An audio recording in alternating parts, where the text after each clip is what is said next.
परमेश्वरा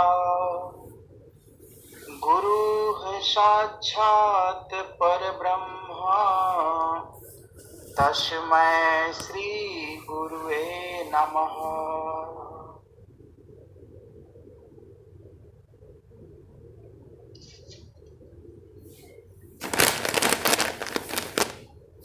पल पल स्मरणीय 20 कला विभूषित अनंत श्री सदगुरु सदाफल देव महाराज जी के चरणों में कोटि कोटि नमन। हमारे प्रथम परंपरा सदगुरु आचार्य श्री धर्मचंद देव महाराज जी के चरणों में कोटि कोटि नमन। हमारे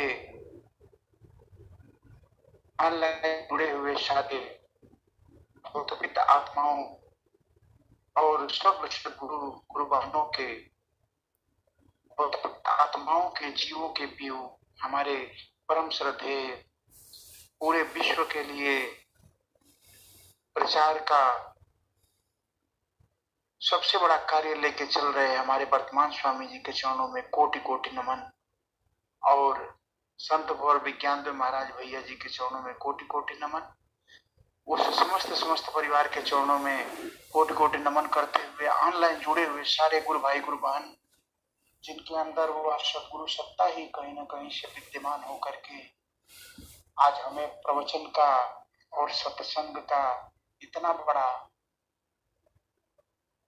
दुनिया का सबसे बड़ा सुख जो मिल रहा है, उन सभी आत्माओं के चरणों में कोटि कोटि नमन।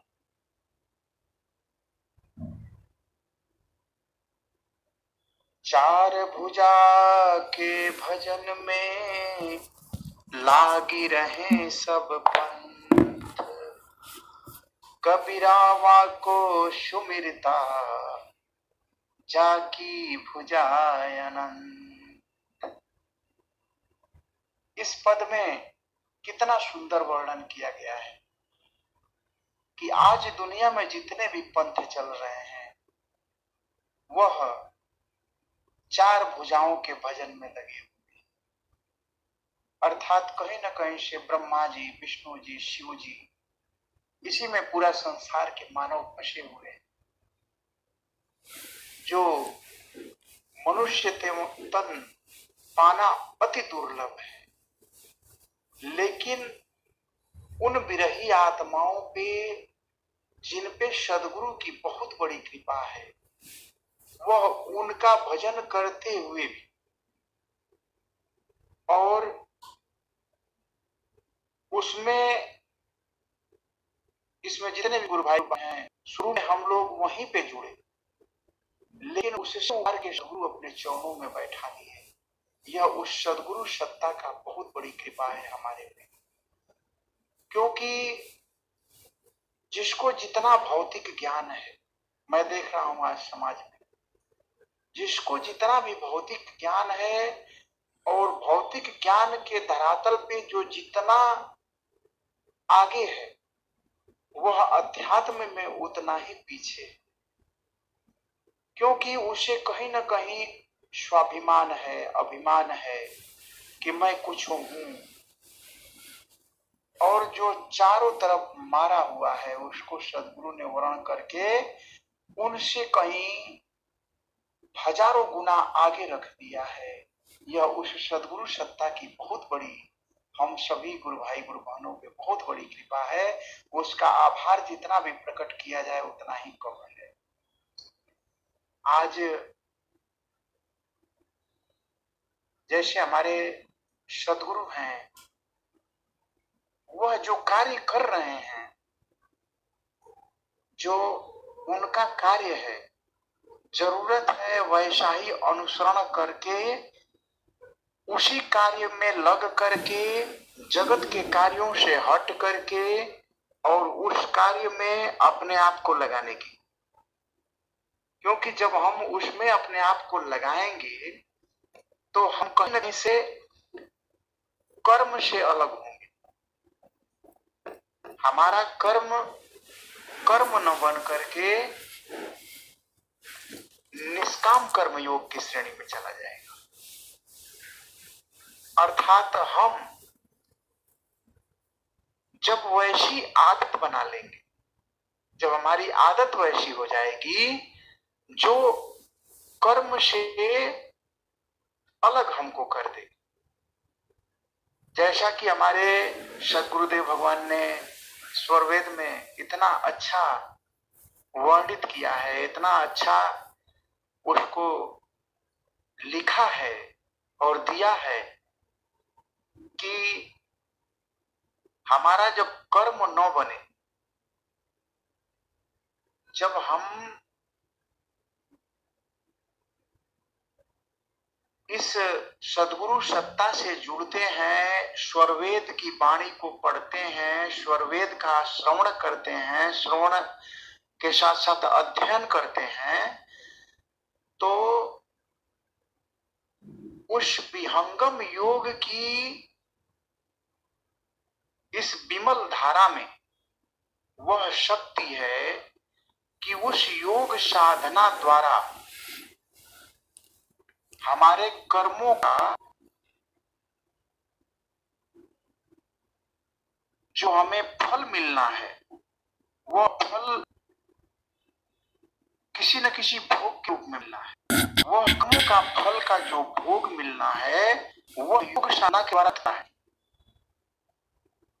वह भोग धीरे धीरे योग के द्वारा ही कटना है, सेवा और सत्संग के द्वारा ही कटना है।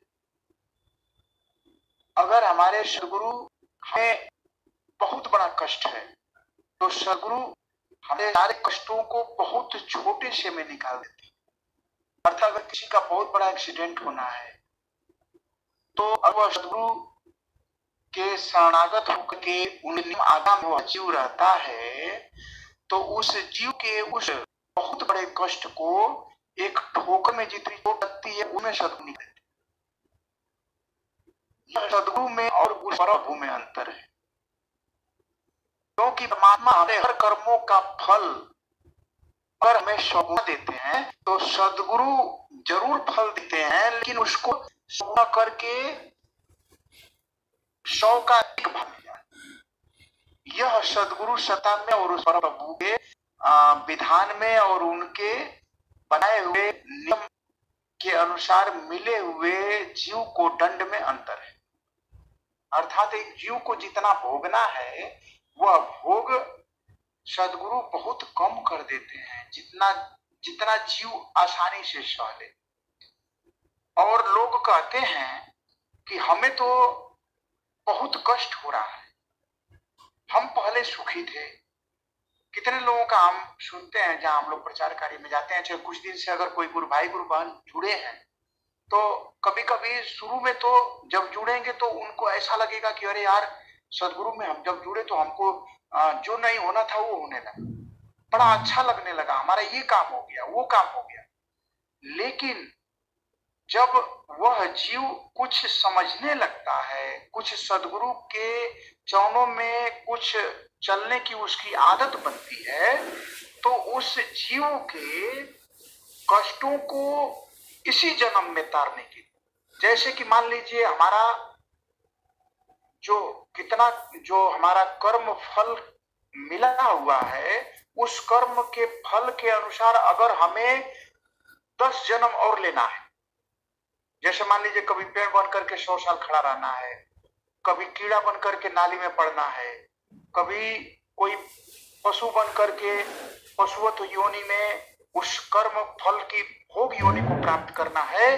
अगर हमारे सदगुरु मान लीजिए अगर उसको उस योनियों में न जा करके, ऐसा कहा जाता है कि जो सदगुरु से जुड़ गए हैं अगर वह अनन्य शरण भक्त हो गए, अपने कर्मों को सुधार करके सदगुरु के कार्यों में लगा लिए, तो इसी जन्म में कोई लोग उस परम गति को प्राप्त करेंगे।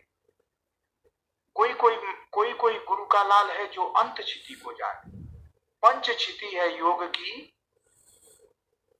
ऐसे करके है, तो मुझे भूल रहा है। तो उस पंच क्षिति जो योग की है उसको जो लोग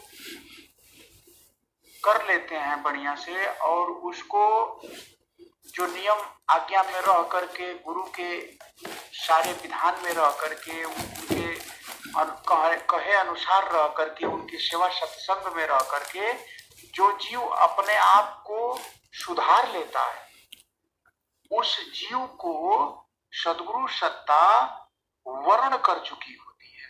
क्योंकि उसे इस जन्म में नहीं तो ऐसा माना जाता है कि उसका मनुष्य तन ही होगा जब तक वह मोक्ष को प्राप्त न कर ले। तो जैसे उसने अभी तक इतने कर्म किए हैं, आप लोग जरा आकलन करिए, हर किसी के अंदर कमी है। हम अगर अपना आकलन करें तो जैसा कि हमारे वंदना में लिखा गया है कि करनी हमारी यदि विचारूं तब न मैं तुम योग्य हूं।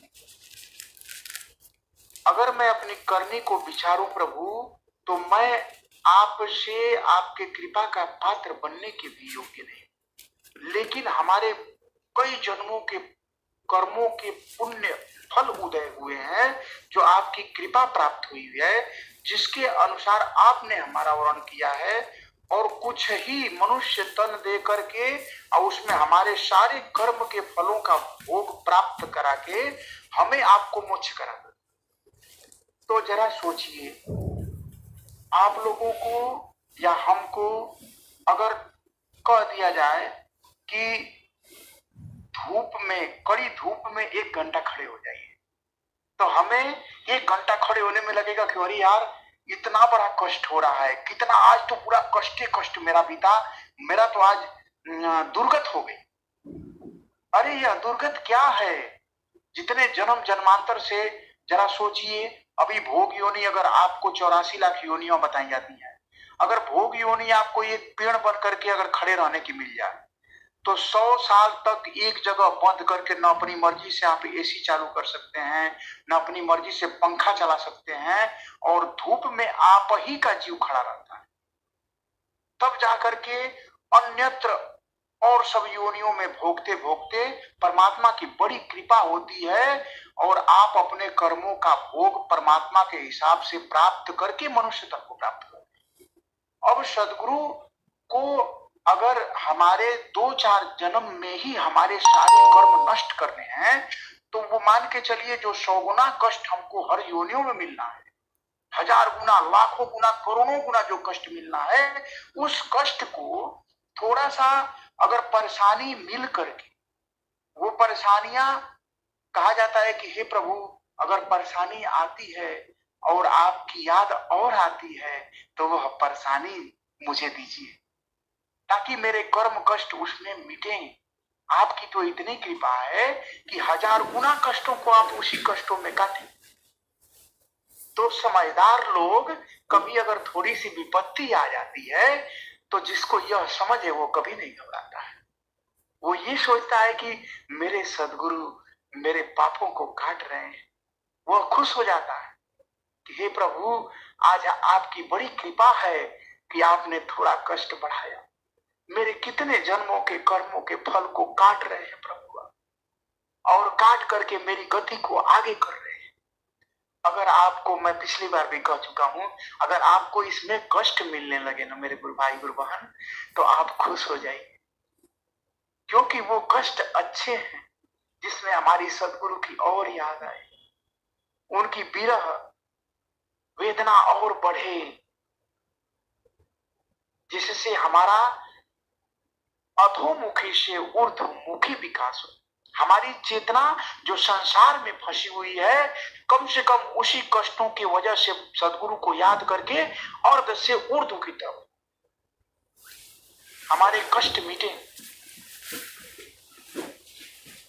हमें अगर सुख मिलता है और सदगुरु की याद भूले ना, तो ये सोचना चाहिए कि हे प्रभु, क्या गलती हो गई जो आपकी याद नहीं आ रही है।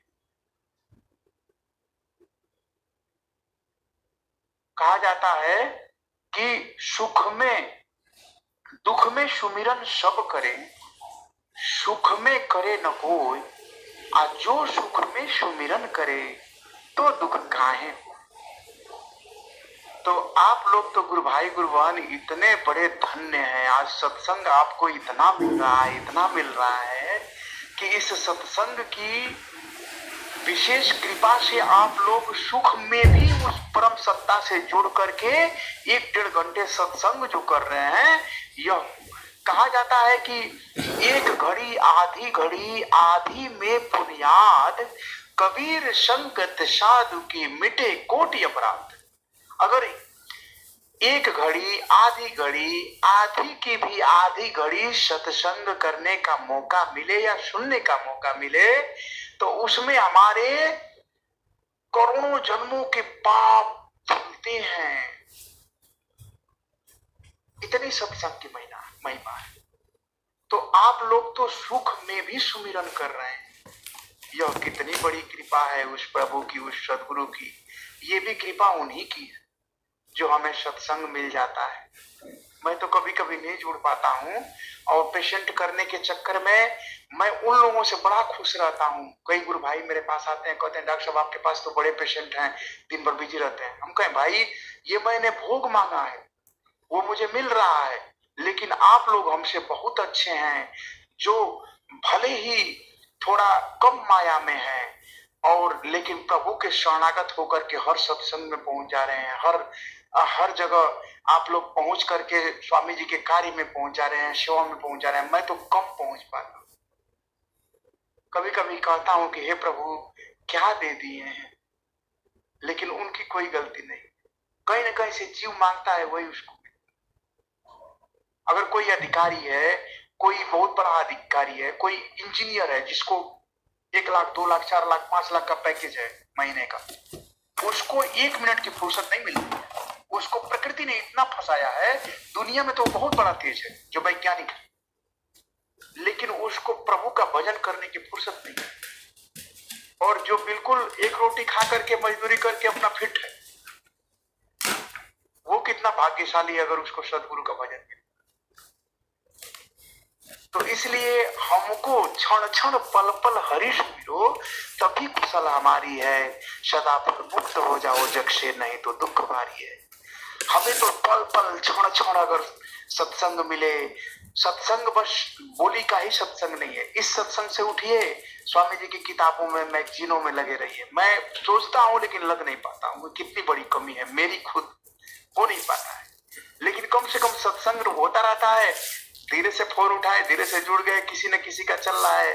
अभी कितना बहन जी ने कितना सुंदर एक भजन सुनाया कि छूटे न सखी छूटे न सखी सुरती, फूटे न गगरी। मतलब हमारी सुरता इस ढंग से स्वामी जी में लगी रहनी चाहिए, स्वामी जी के कार्यों में लगी रहनी चाहिए। स्वामी जी ने तो इतना अच्छा प्लेटफॉर्म प्रचार का दे दिया है, इससे उठिए प्रचार कार्य में लग जाइए। प्रचार कार्य में जाने से बहन जी, आप कभी, मेरे गुरु भाई जी, मेरे संत भैया जी, अगर आपको किसी का कल्याण हो या न हो, अगर सत्संग के निमित्त जा करके आपको किसी की ठोकर भी मिले ना, तो आपका 100 गुना किसी के समझने से, किसी के न समझने की जो आपको कष्ट होता है, उससे 100 गुना फल आपको मिल जाता है।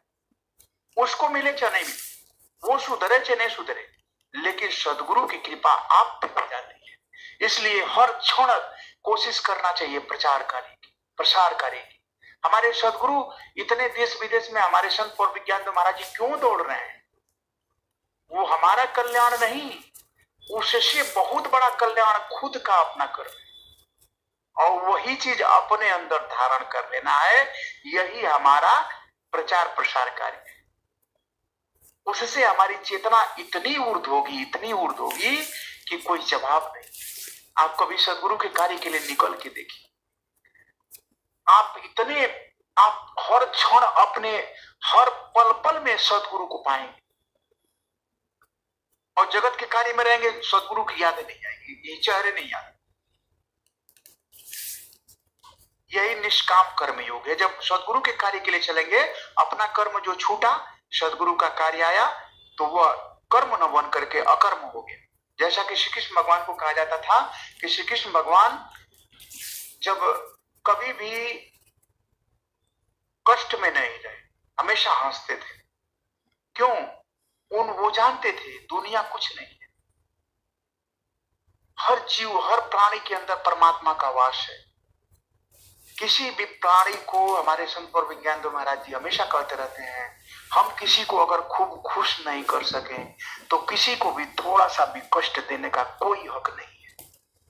हमारी वाणी से, हमारी वचन से हर किसी को सुख मिले।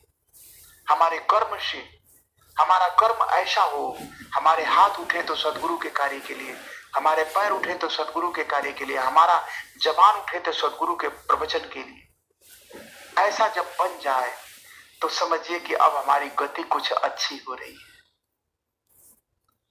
क्योंकि समय कम मिला है, हमको लग रहा है 13-14 मिनट हो भी गए होंगे, तो मैं अपनी वाणी को यही सदगुरु सत्ता में विराम करते हुए और हमारे संत भैया जी का बहुत बहुत धन्यवाद करते हुए, सारे गुरु भाई गुरु बहनों का बहुत बहुत धन्यवाद करते हुए अपनी वाणी को विराम करता हूँ। एक बार प्रेम से बोलिए सदगुरुदेव भगवान की जय। जय जय डॉक्टर साहब, बहुत बढ़िया, एकदम ऐसे ही